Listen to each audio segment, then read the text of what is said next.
आता अधिवेशन सुरू आहे. देवेंद्र फडणवीस काल परवाकडे बोलले, काय कशाचा काय संबंध? कामाला स्थगिती द्यायला मी काय उद्धव ठाकरे आहे का? अहो तुम्ही उद्धव ठाकरे होऊच शकत नाही. हेच तर तुमचं दुःख आहे. कारण नुसतं माझ्या राज्याचं नुकसान होऊन मालकाच्या मित्राच्या खिसे भरणाऱ्या कामांना नुसती स्थगिती नाही तर ठामपणे नकार दिला तिकडे उद्धव ठाकरे पाहिजे. ते देवेंद्र फडणवीस सारख्या येरागडबडचं काम नाही येते. आणि देवेंद्रजी तुम्हाला उद्धव ठाकरे व्हायचं असेल तर उद्या अर्थसंकल्प जाहीर होतोय.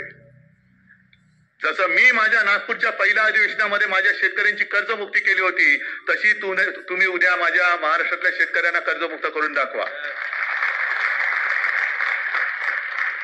मी माझ्या वचननाम्यातलं पहिलं वचन गोरगरिबांना 10 रुपयामध्ये शिवभोजन हे माझ्या नागपूरच्या पहिल्या अधिवेशनात जाहीर केलं होतं.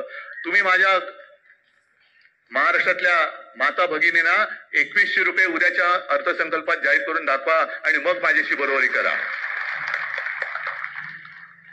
मी कोणत्या कामाला स्थगिती दिली होती? जरूर दिली होती.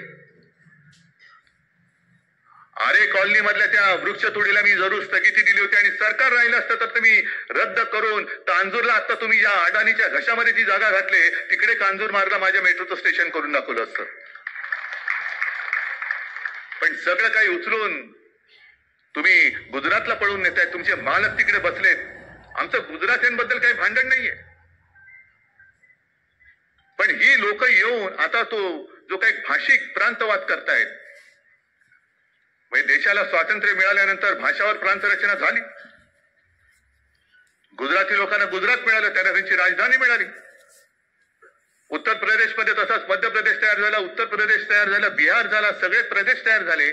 त्यांना त्यांची भाषा आणि त्यांची राजधानी मिळाली. मराठी माणूस म्हटल्यानंतर मराठी माणसाला कोणी किंमतच देत नाही.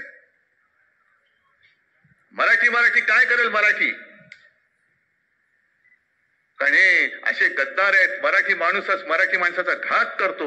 म्हणून ती जी काय खेकड्याची गोष्ट आहे की इतर सगळ्या माशांच्या टोपलीवरती कव्हर टाकतात पण खेकड्याच्या टोपलीवरती नाही का? कारण तेच एकमेकांचे पाय खेचतात. तसंच गत दुर्दैवाने आपली झालेली. कधीतरी आपण या आपली जी काय प्रवृत्ती आहे ती तोडून आपण सगळ्यांच्या पुढे जाऊ शकणार आहोत की नाही हे या शिबिरात काय ठरवणार असाल तर तुम्ही निर्धार करा.